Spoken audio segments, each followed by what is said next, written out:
अपने बच्चों को ये लोग पढ़ाएंगे इंग्लिश स्कूलों में, और दूसरे के बच्चे के लिए अगर वो सुविधा सरकार देना चाहती है तो कहते नहीं उर्दू पढ़ाओ इसको, यानी उसको मौलवी बनाना चाहते हैं, कठपुल्ला पर की ओर इसको ले जाना चाहते हैं। ये नहीं चल सकता है। मैं केवल और केवल जो अंग्रेजी आप इस विधानसभा पर थोपने जा रहे हैं उसका विरोध कर रहा हूं। कोई थोपने नहीं जा रहे हैं, थोपने नहीं जा रहे हैं, एक सुविधा बढ़ाई जा रही है। आज भी सुप्रीम कोर्ट में आज भी बहस इंग्लिश में ही होती है, आज भी होती है, हम उसको थोप नहीं रहे हैं। और आप सुन लीजिए, जो करना हो आपको अधिकार है। भाषा के पक्ष में, भाषा में मैं जो हमारी भाषा बुंदेलखंडी भोजपुरी, इसका हम विरोध नहीं करते, लेकिन अंग्रेजी का इस विधानसभा में प्रयोग करना यह न्यायोचित नहीं है। बड़े मुश्किल से अंग्रेजी यहाँ से हटाई गई थी और हमारी भाषा हिंदी घोषित की गई थी विधानसभा का। आप अंग्रेजी ला करके हिंदी को कमजोर करने का प्रयास हो रहा है, ये नहीं होना चाहिए। हिंदी को हटाने के लिए हम लोगों ने यातनाएं झेली हैं।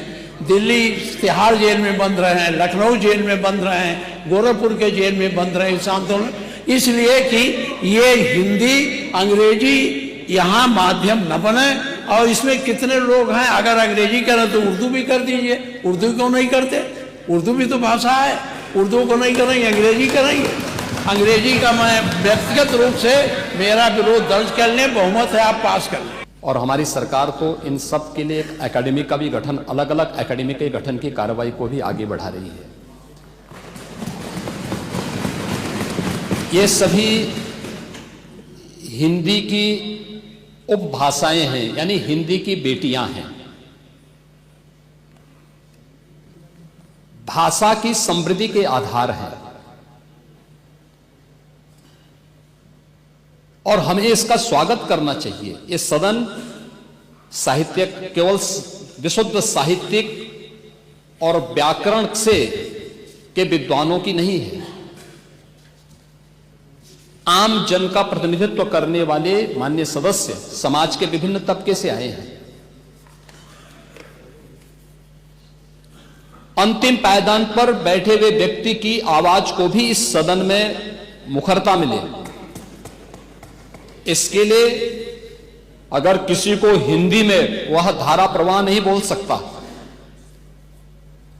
तो उसको भोजपुरी में भी अपनी बात को रखने का अधिकार मिलना चाहिए। अवधी में, ब्रज में या बुंदेलखंडी में उसको रखने का अधिकार मिलना चाहिए। ये कौन सी बात हो गई कि भोजपुरी में ना बोले, अवधी में ना बोले, इसका विरोध है, विरोध अंग्रेजी का, बुंदेलखंडी में ना बोले और उर्दू की आप वकालत कर रहे हैं। ये बड़ी विचित्र बात है। आप मुझे बताइए, मैं इसीलिए कहता हूं कि आप समाजवादियों का चरित्र ही इतना दोहरा हो चुका है, इतना दोहरा हो चुका है कि अपने बच्चों को भेजेंगे इंग्लिश पब्लिक स्कूल में और दूसरों के बच्चों को बोलेंगे कि एक गांव के उस विद्यालय में पढ़े जहां संसाधन भी नहीं है। ये दोहरा आचरण और जाकी रही भावना जैसी प्रभु मूर्ति देखी तिन तैसी, यह तो आचरण आप लोगों का है। इसीलिए आपने कल भी भोजपुरी का विरोध किया, अवधी का विरोध किया, बुंदेलखंडी का विरोध किया और आप लोग अपने दैनिक जागरण में, दैनिक जीवन में इस प्रकार के आचरण के आदी हो चुके हैं। और इसलिए अध्यक्ष जी, इसका अभिनंदन हम लोग करते हैं और इन बोलियों को सम्मान मिलना चाहिए। इनके संरक्षण के लिए ही हमारी सरकार भोजपुरी एकेडमी का गठन कर रही है, अवधी एकेडमी का गठन कर रही है संत तुलसीदास जी के नाम पर। इसी के आधार पर ब्रज भाषा इतनी समृद्ध भाषा है।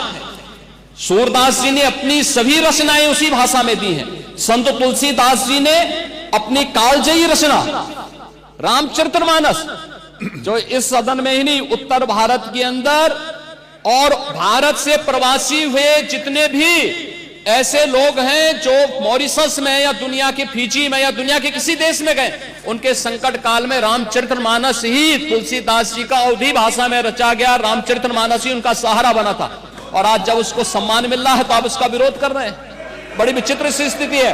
आप हर अच्छे कार्य का समाज, आज के यही ढोंग है आप लोगों का, यही ढोंग है। हर अच्छे कार्य का आप विरोध करेंगे, हर अच्छे कार्य का आप विरोध करेंगे।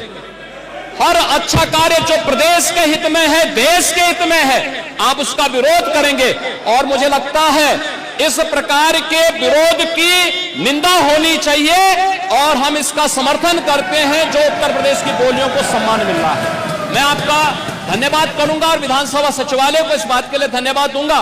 कल हम लोगों ने यहां पे इसका शुभारंभ किया, समाजवादी पार्टी ने उसका विरोध किया है और मुझे लगता है कि प्रोसीडिंग का हिस्सा होना चाहिए, इनको समाज के सामने एक्सपोज करना चाहिए। अपने बच्चों को ये लोग पढ़ाएंगे इंग्लिश स्कूलों में और दूसरे के बच्चे के लिए अगर वो सुविधा सरकार देना चाहती है, कहते नहीं उर्दू पढ़ाओ इसको, यानी उसको मौलवी बनाना चाहते हैं, कठपुल्ला बन के उड़ते इसको ले जाना चाहते हैं। ये नहीं चल सकता। उर्दू भी इस प्रदेश की बोली है, तो उर्दू में क्यों नहीं यहाँ विधानसभा में किया जाए? उर्दू भी उत्तर प्रदेश में बड़ी संख्या में बोली जाती है, तो उर्दू को मेरा केवल विरोध अंग्रेजी का, क्योंकि अंग्रेजी से अंग्रेजी कौन गांव में जानता है? यहाँ बोला जाएगा तो अंग्रेजी में कौन समझेगा? कितने लोग हैं? इसलिए इस विधानसभा को कुलीन तंत्र की विधानसभा न बनाइए, यही मेरा अनुरोध। इसमें मैं माननीय मुख्यमंत्री जी ने पूरा विषय रख दिया है, अब उसमें कुछ कहने की गुंजाइश नहीं है। जिस समय देखिए बहुत सारे समय पर एक मिनट प्लीज, नहीं आपको अलाउड नहीं है प्लीज।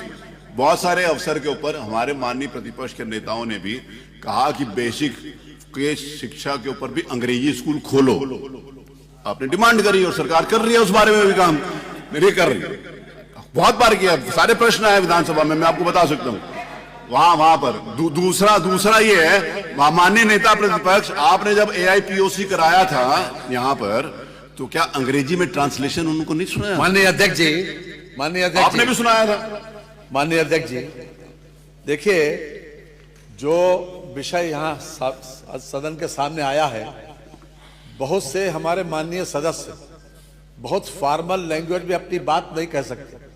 वो अपनी घर की बोली चाली में जिस तरीके से बोलते हैं उसी तरीके से यहाँ भी अपनी बात करना चाहते हैं। तो एक ये सुविधा दी गई है, ये सुविधा इसलिए दी गई कि अपनी घर में जिस तरीके से बातचीत आप करते हो, चाहे अवधी हो, चाहे बुंदेलखंडी हो, और चाहे पूर्वी हो, चाहे ब्रजभाषा हो, उसी तरह से आप अपनी भाषा यहाँ बोलिए और जिसको जिसमें चाहेगा वो उसमें सुन लेगा। इसमें व्याख्या की पूरी बात आ जाए तो उसके बाद बोल लीजिएगा। उसमें व्याख्या की पूरी सुविधा है, जबरदस्ती मत बोलिए। आप जिस भाषा में चाहे, अगर जिस भाषा में चाहे सुन सकते हैं। रही बात अंग्रेजी की, एक मिनट, अंग्रेजी की बात रही, देखिए अंग्रेजी भाषा का ज्ञान होना बुरा नहीं है, हम अंग्रेजी भाषा थोप नहीं रहे हैं, ये कॉन्सेप्ट गलत है।